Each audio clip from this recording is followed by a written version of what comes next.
Welcome to CyberSessions by CIISec. This episode is about how to communicate to the board and decision makers. Enjoy the episode. Hi, welcome to an episode of CyberSessions. Thank you so much for joining us today to talk about how we can better communicate with the board and decision makers. I'm Scott Banks, I'll be your host for today. I work at Standard Chartered Bank, looking at strategic and emerging risks for the second line of defence. It's a pleasure to be joined by Heather. Heather, if you'd like to give yourself a brief introduction. Thanks, Scott. It's a pleasure to be here. I'm Heather Lowrie, the Chief Information Security Officer for the University of Manchester. I've been at the university for just over 6 months now, and prior to that I worked in Scottish Government, also in a CISO role. Well, thank you, Heather. So when we're looking at communicating to the board, what elements do you think make a successful communication or successful engagement with board members or key decision makers in an organisation? I think firstly it's critical to be conscious of the purpose of the communication. So when we're communicating to board members, we're trying to help the board to make informed decisions about risk, ultimately, in cybersecurity. So I strongly believe that everything that we do relates back to helping your organisations to govern and manage risk effectively. So the primary purpose of communication is to provide enough information so that board members can make risk-informed decisions. So I think that's the sort of critical first step.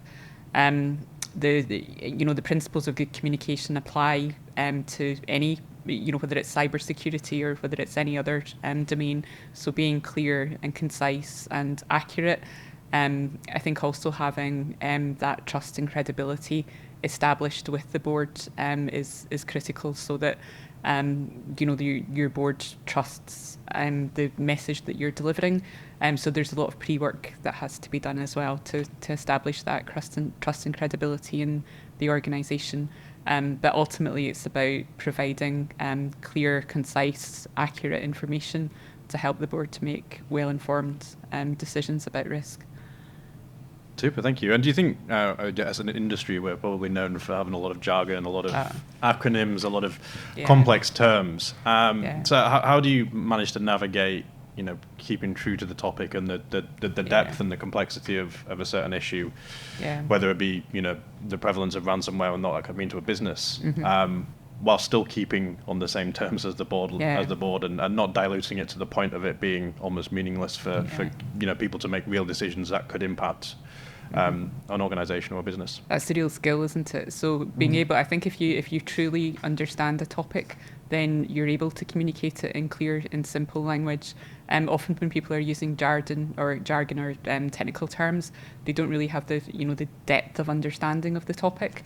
So I think it's an expert in a subject will be able to communicate it clearly and simply. So I think that's something that, as an industry, we should recognise, that using technical terms and jargon doesn't necessarily mean that someone has more expertise in that subject. Actually being able to communicate clearly and straightforwardly to non-specialists in your field is often the true sign of expertise. So recognising that and rewarding people who can communicate clearly and simply in our industry is something that I think we should do more of. I think that it's often using even one technical term in board communication, you can end up going down a rabbit hole explaining that that one term, and that might not be the key message that you're trying to impart. So I think it's especially important to avoid technical terms. So being conscious of the way that your audience will interpret what you're saying is critical, and often using technical language can lead you down paths that you don't necessarily, that's not what your communication is about. So. Yeah, no, absolutely. I think it's a great point. It's I think it's important to remember that they're there to make a decision. Yeah. And almost it's very easy to, like you said, go down the rabbit hole or go on a long discussion that may be very interesting and might even, especially, you find, especially if people see something that's in the headlines and particularly grabs their attention, it can go down at that level. But it's how do we keep the conversation going to the outcome that we want to achieve. Exactly. So the outcome is the word that I was thinking of there as well, that, what's the outcome that we're trying to achieve? So there's always, always go into the conversation with an outcome in mind. And it's about making decisions, making good decisions. Do you think being the constant purveyors of doom makes that difficult? Indeed, yeah. I don't think that's a good position for us to be in as an industry. I think the fear, uncertainty, and doubt has its place, but that place is not in the boardroom when when business leaders are trying to make good decisions for their organisations. It's very important to present a balanced view and to provide information, clear, objective information that can be used to inform decisions. How do you feel some of the attempts to speak to the board in their terms? So there's a lot of trends around cyber risk quantification, or about how do we articulate risk or cybersecurity issues in a dollar amount that quite easily resonates with a board that's used to talking in pounds and dollars. Do you think we've got there in terms of really making that work as an industry? I think we're trying to do our own thing. And I think if we start from, there are lots of people, lots of specialist fields that have to communicate about risk. And ultimately, cyber risk is one type of risk, but boards are well used to managing financial risk, as you mentioned, and also other types of operational risk. So I don't think we have to reinvent the wheel. If we start from the principles of how do we communicate risk effectively, each board members will tend to, within their own specialist areas, they will be experts in risk management. So we don't have to do our own thing. There are established ways of managing risk that we can, that we can benefit from as well. I think it's the principles of good risk communication are the same regardless of the specialist field. Yeah, absolutely. I think it's easy to overcomplicate something to give it the appearance of a picture that might sound like this is going to cost you this much, or this is the value percentage of it. But in reality, does it show the depth of the problem or the real context of what we're trying to get the message across? So I think it's something that can support us with it, but it doesn't doesn't replace. And I think we've all, probably anyone who's tried it, have grappled with the complexity of trying to do the complex equations to turn a pretty ambiguous event or into a dollar. Absolutely. And I think the key point that you mentioned there around context, so being context aware is, and providing that qualitative assessment as well to support the quantitative assessment is critical. There's ambiguity and uncertainty in a lot of what we do, and it's really critical to provide context around everything. Wonderful. I think we're all dealing with very different boards and decision makers.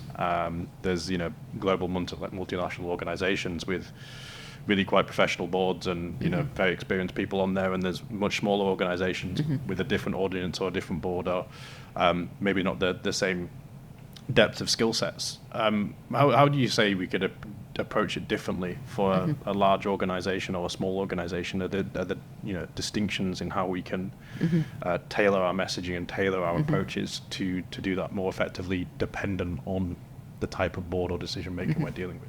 So we often talk in cybersecurity about situational awareness, which I think is critical. So starting from the position of being situationally aware of the organisation that you're in, understanding the culture that you're operating in, because different organisations will have different cultures, even within the one organisation, and also very different governance structures. So starting from that position of being situationally aware is the first step, I think. And as you say, it'll be very different in a large corporate to a small business, or an institution like a university is very different to a corporate environment as well. So being situationally aware and being sensitive to the cultures around you is the key point there, I think, and tailoring the communication appropriately, depending on the cultural context that you're working within, and sometimes having to translate between cultures as well, even within the one organisation.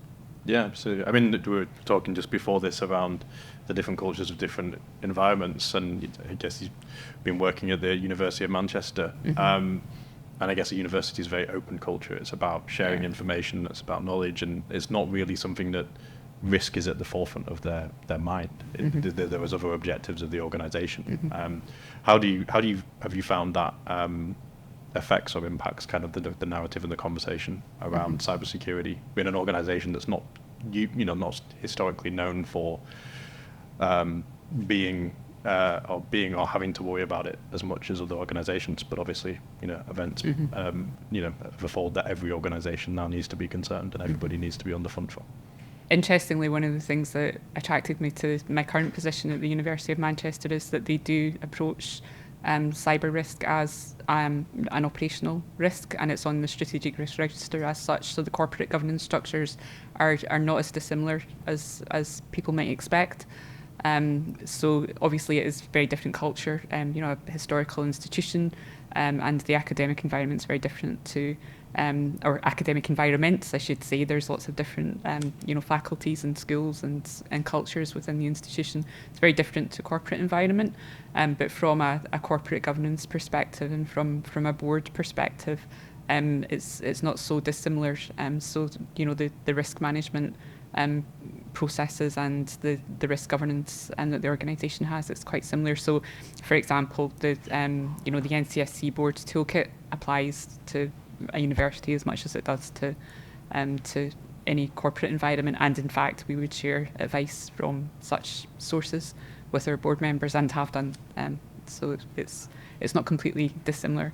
It's important though to be sensitive to the context and the cultures, and I think that there's different ways to approach that. So sometimes in an academic environment, having champions in academia that can really set the tone at the top helps with the risk conversations within a university. Certainly I found that to be extremely effective, to have academic colleagues who are experts in cybersecurity and in risk management, or in allied fields that can support the conversations that we need to have from a practitioner perspective. So it's not just about the few key people at the top, but actually those conversations need to be happening on a more organisational level that are kind of brought up to the top table for formal decisions, but actually it's part of a bigger ecosystem of engagement. Exactly, we're all it's a collective responsibility. So ultimately that's what we're trying to do, is to ensure that people are having those discussions and conversations in their local areas, departments, schools, faculties. So it's not just the central governance decision makers that are making decisions about cybersecurity. So building that culture of delegated accountability and awareness is part of our role within the university environment. So Heather, can you share to us a personal example of effective communication from a leadership or a technical perspective, and kind of give us an understanding of why it worked? So I think I'll probably refer back to a situation that we had at the university over the summer, when we were faced with a significant cyber attack that we had to collectively respond to as an institution. The communication that worked most effectively there was it was really crisis communications that we had to invoke. So not thinking about this as specific cybersecurity communications or a cyber comms strategy. It was really part of our broader crisis communications, and of course the university and other organisations already has a lot of experience in crisis communications. So even if dealing with a significant cyber attack is new to an organisation or an institution, there's quite often relevant experience that and relevant organisational knowledge that can be referred to. So the crisis comms that we set in place during that period worked extremely well, and that we have professional comms colleagues who were part of our incident command structure, and worked alongside myself and the cybersecurity incident response team, along with colleagues from legal and regulatory and HR and all the other functional experts within the university. But comms were fully embedded in the incident command, and working as part of that incident response team, and essentially invoking crisis comms plans. So I think that worked really well, and supported everything that we had to do during that incident response period. Super, and I guess that from the sounds of it, it's very much about having that set up and prepared in advance, but also it's not just about the CISO team or the security team, but actually there's a lot of different partners that need to get involved to effectively manage and communicate. Yeah, exactly. Yeah, so it's about collaboration with colleagues who are specialists in other areas. They may not be specialists in cybersecurity, but they have expertise in communications. So leveraging their expertise to support the mission effectively is that worked really, really well. So we discussed around things that have gone well, a successful communication. Have you got an experience of where things didn't go quite as well, where something went wrong, or the message didn't land, or you had a challenging experience? I think sometimes when people use technical language and jargon, as you referred to initially, that's often when it starts to go wrong, especially when non-specialists in cybersecurity might use technical jargon or pick up bits of cyber language. That often doesn't get the true meaning across. So I think that's probably where it can start to go off track. Again, it's important to be able to communicate about risk clearly and simply, and it's often a red flag if anyone's using overly technical language in a board context. Certainly, sometimes you may need to ask the board to get a little bit technical, and they might need to understand the particular nuances of a decision that has to be made. But anything that goes beyond a little bit technical, I think, is when it starts to go wrong, because then the communication isn't being tailored appropriately for the audience, which can often lead us off in directions that we don't intend to go down. Having been the CISO of an organisation for the first time, really kind of starting that role, have you had to tailor how you communicate or how you operate for a team that hasn't been used to having a CISO before? So any organisation that has a CISO for the first time, I think, faces particular challenges around how to integrate the role and the function into the organisational context. So I think the first thing is to establish channels of communication. So as you would do in any working environment, so to establish clear lines of communication with decision makers, and that can be a challenge if the CISO role is new for the organisation. So making sure that the CISO voice and the security perspective is represented appropriately, and the channels of communication are open where they need to be. So I think that's the first thing to establish. It can also be quite different when the organisation might not be used to having security direction and guidance presented. So often what we have to do as security practitioners is to be quite assertive in our communication. So we're stating things factually and objectively, but we're also, a lot of what we do is also required for legal or compliance reasons. So there are there's a level of assertiveness that we have to establish in communication that can be quite different for organisations that are maybe not used to that. So getting people used to that kind of assertive communication can be quite a hurdle initially. There are lots of things that are open for debate and discussion, and consensus building is critical to what we do. But there are also legal and regulatory requirements that we refer back to as well. So it can, the assertive communication style that we have to adopt can be different for some organisations to adapt to.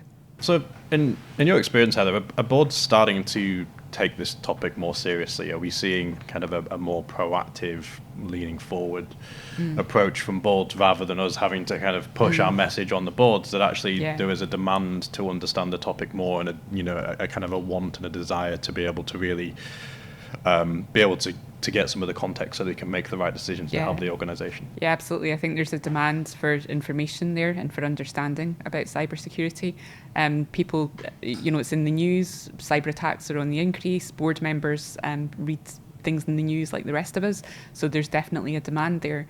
I think there's also a responsibility on us as CISOs and security practitioners to make sure that we're continuously engaging with our stakeholder communities, and that includes board members. So proactively presenting information without overloading with information that isn't relevant, but really tailoring the communication and being proactive with it. So if there's if there's information that's relevant to the board, keeping up that continuous dialogue with board members and with decision-making forums is important. And that might be in the form of regular updates or management information reporting, anything that's relevant to the board and helps to keep up that continuous engagement and dialogue.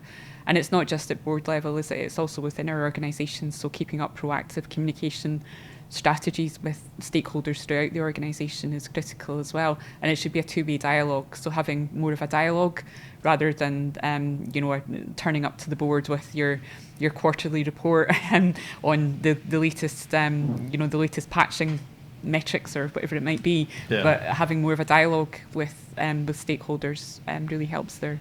It's almost we've got our kind of standard opportunities where we've got a formal governance committee and we engage with the board, but actually I think it takes some more safe spaces to be able to discuss it, because I think there's an understandable reticence to say something stupid or to put themselves out there, whereas if actually there's informal mechanisms to maybe explain some of the concepts a bit better, then I think it means that you can get the most out of some of those decision-making or governance calls or governance forums that are a bit more rigid in their, one, in their expectation of what the board's there to do, and two, in how they're structured and governed. Absolutely, and some of the things that can help with that, like cyber exercising, that can be quite fun and also quite engaging for board members. So running cyber exercises for board members, whether it's a couple of times a year or more frequently, can help to build those informal communication networks. And it means that when you're turning up with your quarterly report or your termly report,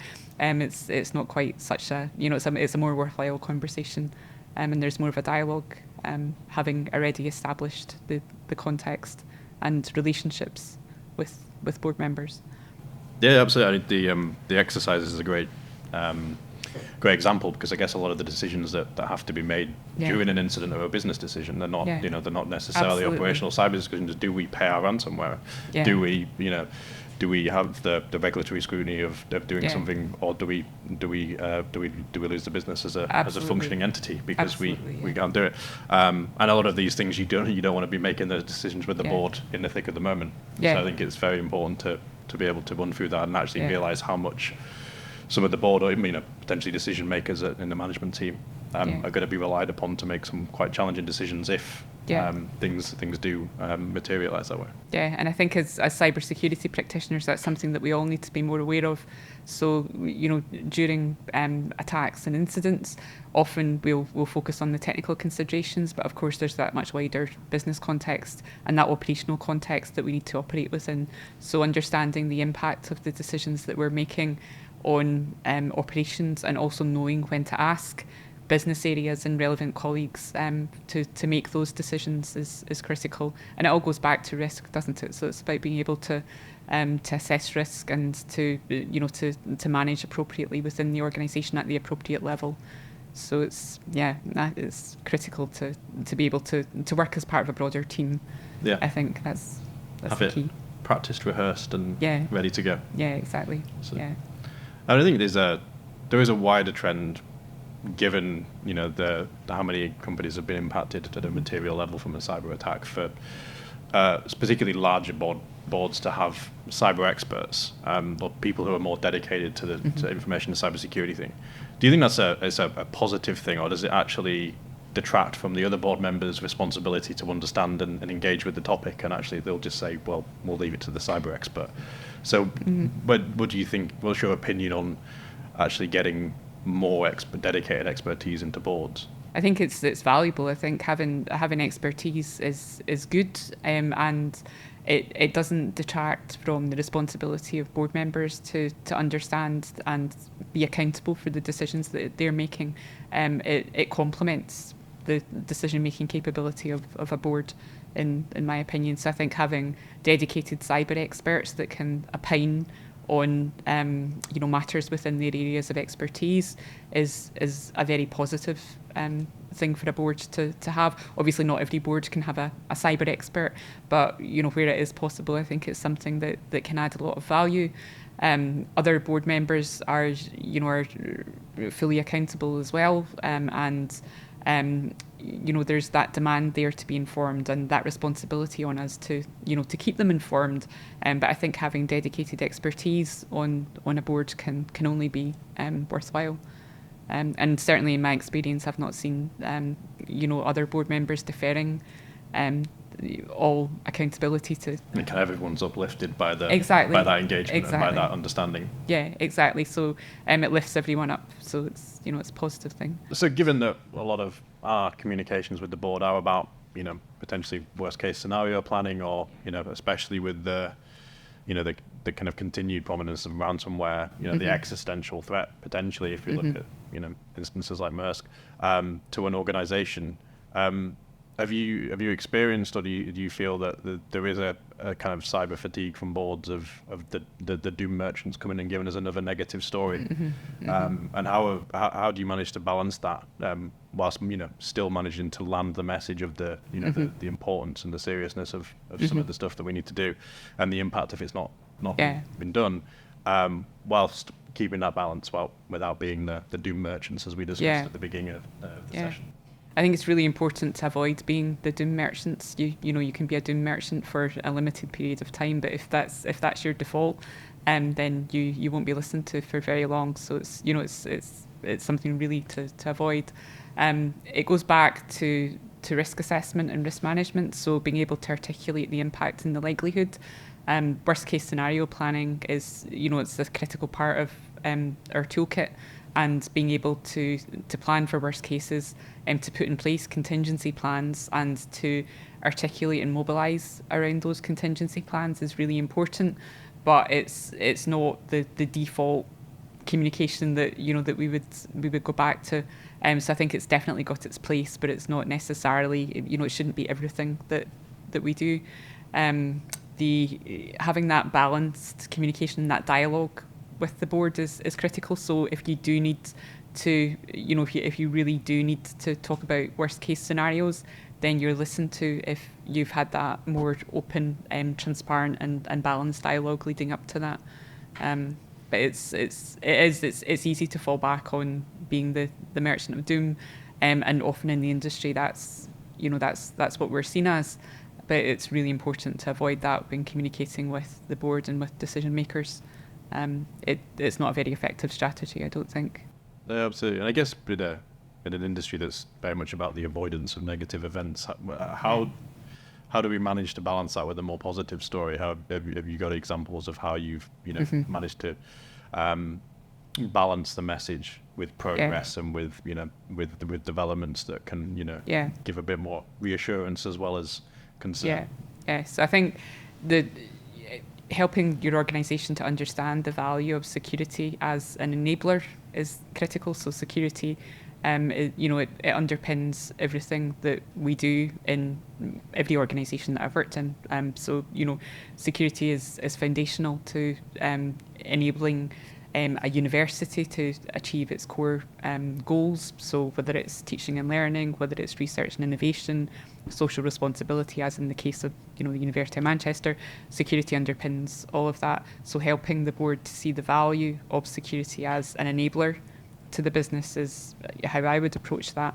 And I think once you've got that buy-in in the organisation, then the value of the work that a security function does is recognised, and it's then there's trust and credibility established in the work that the team does, but really helping the organisation to see the value of security, and often that might be easier in the wake of an incident or a breach, for example, when people have to go to security to get through that crisis period, but that's only one part of what we do. So if we think about the long-term strategy and objectives that we have, then helping colleagues to see that security is there to support them and to enable them to get on with their jobs is critical.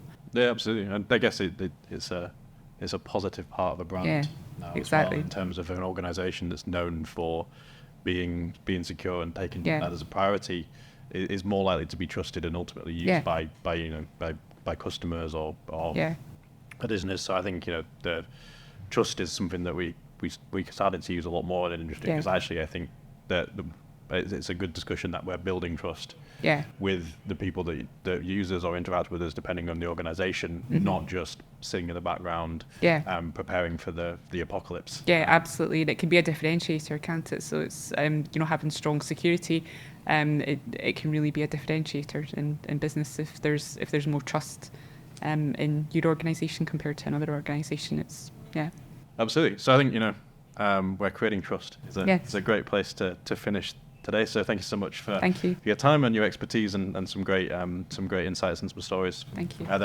Thank you all for joining and listening with today. I hope you learned something about how we can better engage and interact with board and key decision makers. Something as an industry we're all going to continue to have to do over the coming years. So thank you for your time.